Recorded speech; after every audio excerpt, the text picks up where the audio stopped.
안녕하십니까. K실드 주니어 모이킹 A 3조 발표자 양선규입니다. OWASP 탑10 취약점 진단 소프트웨어 개발 프로젝트 발표 시작하겠습니다.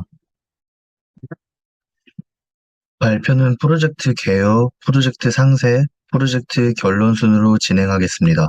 이번 프로젝트 상세 부분에서 구체적인 코드 설명과 함께 실행 결과를 보여드리게 될 것입니다. 저희 조의 개발 플랜입니다. 1주차부터 3주차까지는 주제 선정, 자료조사 등 전체적인 틀을 잡는 데 시간을 투자했고, 4주차부터 본격적인 개발에 들어갔습니다. 6주차에는 공개 소프트웨어 개발자 대회에서 진행하는 오리엔테이션에 참가해서 대회에 관련된 정보를 얻을 수 있었습니다. 저희 조 팀원들입니다. 팀장 이미정을 필두로 조원들의 적극적인 참여하에 최선을 다해서 프로젝트를 진행했습니다. 절대 안전을 위한 보약, 취약점 스캐너. 저희 프로젝트의 제목입니다. 저희 최종 목표는 OWASP 탑10 취약점을 기반으로 핀테크 서비스를 제공하는 웹사이트의 취약점을 스캔하는 프로그램을 만드는 것입니다. 핀테크란 금융과 기술의 합성어입니다. 계속적으로 변화하는 금융 서비스와 더불어 IT 또는 모바일 기술 등의 발달로 새로운 형태로 변화해서 서비스되는 그 모든 것들을 의미합니다. 이러한 핀테크 사업은 시간이 갈수록 발전하고 중요성은 더욱 높아질 것입니다. 그래서 저희는 단순한 웹사이트 취약점을 스캔하는 것을 넘어서 핀테크 서비스를 제공하는 웹사이트 취약점 스캐너를 만들기로 했습니다. 현재 저희 PPT의 제목이 OWASP 취약점 진단 소프트웨어 개발로 되어 있는데요. 저희가 지금까지 개발한 코드들은 핀테크 서비스에 특화되어 있다라고 말하기는 어렵고, 현재 개발 상황 기준으로 발표 영상을 만들게 되었기 때문에 제목에서 핀테크라는 키워드는 제외하게 되었습니다. 또한 그렇게 하는 것이 영상 보시는 분들 입장에서도 헷갈리지 않고 가독성이 더 좋을 것이라고 판단했습니다. 앞으로 금융보안원에서 제시한 핀테크 서비스 웹 취약점 가이드라인에 따라서 향후 저희 프로젝트가 핀테크라는 키워드에 어울리도록 프로그램을 보완해 나갈 것입니다. OWASP는 빈도수가 높고 보안상 영향을 크게 줄 수 있는 웹 취약점 목록입니다. 저희는 OWASP 2021년을 기반으로 프로그램을 제작하였습니다. 첫 번째로 접근 권한 취약점입니다. 관리자 의도와 다르게 해당 계정이 가진 권한 이상의 행동을 할 수 있게 되는 취약점인데요. 대표적인 방법으로 관리자 페이지 노출 취약점이 있습니다. 해당 코드는 점검하기를 원하는 도메인 주소를 입력했을 때 관리자 페이지 이름으로 예상되는 단어들을 하나씩 URL에 대입하여 접속을 시도하는 코드입니다. 만약 HTTP 에러나 URL 오류가 뜨지 않고 페이지가 정상 로드된다면 관리자 페이지가 노출된 것으로 간주하여 결과를 출력합니다. 두 번째로 암호화 오류입니다. 암호화와 관련된 전반적인 내용을 다루고 있는 항목이고, 적절한 암호화가 이루어지지 않을 시 데이터가 노출될 위험이 있습니다. 해당 부분 취약점 이해시는 데이터가 전송 구간에서 평문으로 전송되는 경우, 취약한 암호화 프로토콜을 사용하는 경우, 보안 헤더 설정을 통한 HSTS가 누락된 경우 등이 있습니다. 저희는 이들 중 데이터 평문 전송과 HSTS 사용 여부를 기준으로 취약점을 점검하기로 했습니다. HSTS는 사용자가 HTTP로 접근해도 HTTPS로 자동 리다이렉트 시켜주는 것을 의미합니다. 해당 코드에서는 점검할 웹사이트의 주소를 입력받아 HTTPS로 접속을 시도합니다. 접속이 되지 않는다면 SSL 인증서 HTTPS를 사용하지 않는다는 것이므로 취약한 것으로 간주합니다.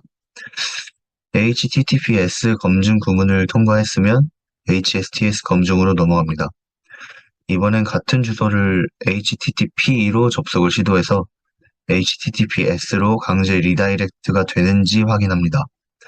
그렇게 로드가 완료된 사이트의 URL을 확인하여 HTTPS로 리다이렉트 되지 않았다면 취약한 것으로 판단합니다. 해당 예시 페이지에서는 SSL 인증서를 사용하지만 HSTS를 사용하지 않아서 두 번째 검증에서 취약하다는 결과가 나왔습니다. 예시처럼 구글 같은 안전한 사이트에서는 안전하다는 결과가 출력되고 있습니다. 세 번째로 인젝션입니다.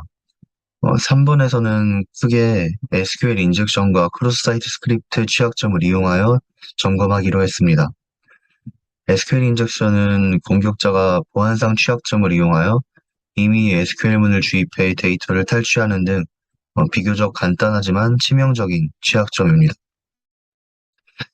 해당 코드는 웹사이트 로그인 파라미터에 인증 우회 구문을 입력해서 취약점을 진단하는 코드입니다. 해당 예시에서는 로그인에 성공하여 취약하다는 결과가 출력되고 있습니다. 다음으로 크로스-사이트 스크립트입니다. 웹사이트 관리자가 아닌 사람이 웹페이지 악성 스크립트를 삽입할 수 있는 취약점입니다. 해당 코드는 웹페이지에서 검색 기능이 있는 파라미터에 스크립트를 주입하는 코드입니다. 알러트 스크립트를 입력해서 스크립트가 실행되면 경고창이 출력되고 취약하다는 결과를 출력해줍니다. 네 번째로 안전하지 않은 설계입니다. 안전하지 않은 설계란 누락되거나 비효율적인 제어 설계로 표현되는 다양한 취약점을 나타냅니다. 안전하지 않은 설계에서 취약점으로 이어지는 구현 결함이 있을 수 있기에 중요하다고 여겨집니다. 그러나 해당 부분은 전체 프로젝트 및 소프트웨어 유지관리 전반에 걸쳐서 프로젝트 시작 단계에서부터 보안 전문가의 검증이 필요한 부분입니다. 소프트웨어 개발 설계 과정을 보고 진단해야 하는 내용이기에 URL 기반으로 점검하는 파이썬 코드로는 구현하기 어렵다고 판단했습니다. 다섯 번째로 보안 설정 오류입니다. 보안 설정 오류는 애플리케이션 설치 시 또는 업데이트할 때 보안성을 고려하지 않은 설정으로 인해서 취약점이 발생하는 것을 말합니다. 대표적인 예시로는 불필요한 기능이 활성화되거나 설치된 경우, 에러 페이지를 통한 서버 정보 노출 등이 있습니다. 저희는 에러 페이지를 통한 정보 노출을 기준으로 취약점을 점검하고자 했습니다. 해당 코드엔 두 개의 검증 구문이 있습니다. SQL 쿼리 삽입을 통한 오류 메시지에서 데이터베이스 정보가 노출이 되는지 확인합니다. SQL 오류 메시지에서 안전할 때 두 번째 검증으로 넘어가게 되는데요.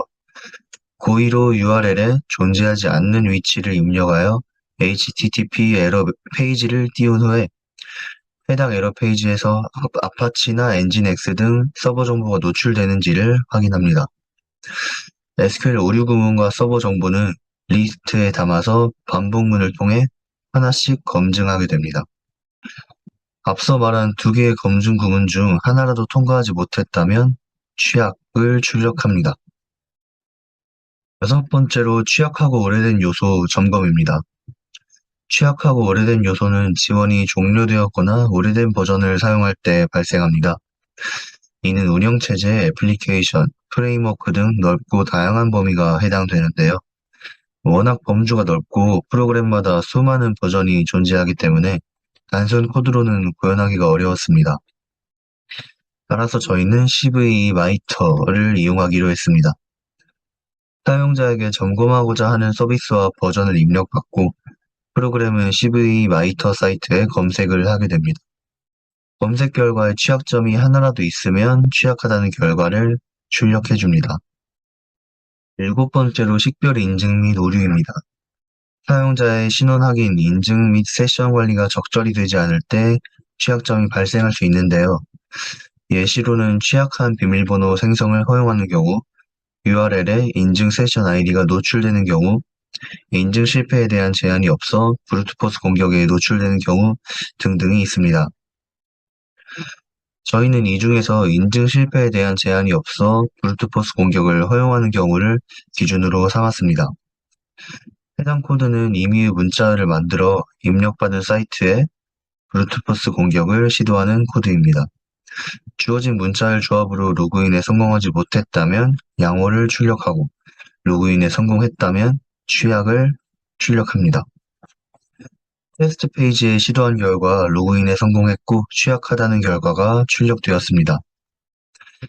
하지만 저희가 브루트포스 공격을 시도하면서 느낀 것은 파이썬으로 실행하기엔 너무 많은 시간이 소요된다는 점이었습니다. 따라서 저희는 프로그램 성공 여부만 확인하기 위해서 테스트 페이지에 짧은 패스워드를 갖는 계정을 만들었고, 경우의 수를 만드는 문자를 또 짧게 제작해서 테스트하였습니다. 현재로서 완벽하게 구현된 코드는 아니지만 더 길고 복잡한 패스워드도 크랙할 수 있게 하여 앞으로는 해당 프로그램이 더 많은 웹사이트에 유효할 수 있도록 수정해 나갈 예정입니다. 여덟 번째로 소프트웨어 및 데이터 무결성 오류는 애플리케이션이 신뢰할 수 없는 소스, 저장소 및 CDN, 플러그인, 라이브러리, 모듈 등에 의존하는 경우에 발생합니다. 취약점 예시로는 애플리케이션이 사용하는 라이브러리나 모듈에 대한 무결성 검증이 없어서 변조가 가능한 경우, 업데이트 공급망에 대한 검증이 없는 경우 등등이 있는데요. 우리는 웹서버가 클라이언트에게 데이터를 전송할 때 데이터 원본과 해시 값을 함께 주어서 클라이언트가 스스로 데이터 무결성을 검증할 수 있게 하는지를 진단하려고 했습니다. 그러나 웹사이트 리스폰즈 해시값을 직접 받아오는 방법을 찾지 못했기 때문에 파이썬 코드로 구현하기 어렵다고 판단했습니다.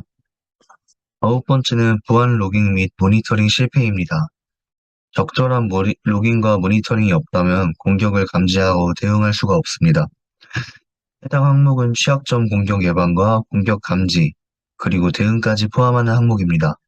취약점 예시는 로그인, 인증 실패, 권한 설정 등 중요 기능 수행에 관한 로깅이 없는 경우, 일정 주기 로그, 백업 절차가 없는 경우 등이 있습니다. 해당 항목을 진단하기 위해선 웹서버 내 로깅은 어떻게 이루어지고 있는지, 로그는 어떻게 어디에 백업하고 있는지, 모니터링은 어떻게 하고 있는지 알아야 합니다. 하지만 모니터링 여부와 로깅, 백업에 관한 부분은 웹사이트에 한정된 우리 입장에선 확인하기 힘든 부분입니다. 서버 내에 직접 들어가서 스케줄러를 확인할 수도 없는 부분이라 파이썬 코드로는 구현하기 어렵다고 판단했습니다. 마지막으로 서버 측 요청 위조 SSRF입니다. 서버 측 요청 위조는 공격자와 직접 통신하는 서버를 속여 해당 서버와 연결된 내부 서버로부터 공격자가 원하는 데이터를 가져오게 만드는 방법입니다. 저희는 어떤 방식으로 진단할지 고민하다가 테스트 사이트에 내부 파일을 요청해 보려 했습니다. 일단 공격이 성공해야 저희가 원하는 진단 코드를 작성할 수 있다고 생각해서 여러 테스트 페이지들을 돌아봤지만 공격이 성공한 페이지가 없었고, 또한 공격이 성공하더라도 서버 내부적으로 어떤 처리가 이루어지는지는 확인하기 힘들기 때문에 파이썬 코드로는 구현하기 어렵다고 판단했습니다.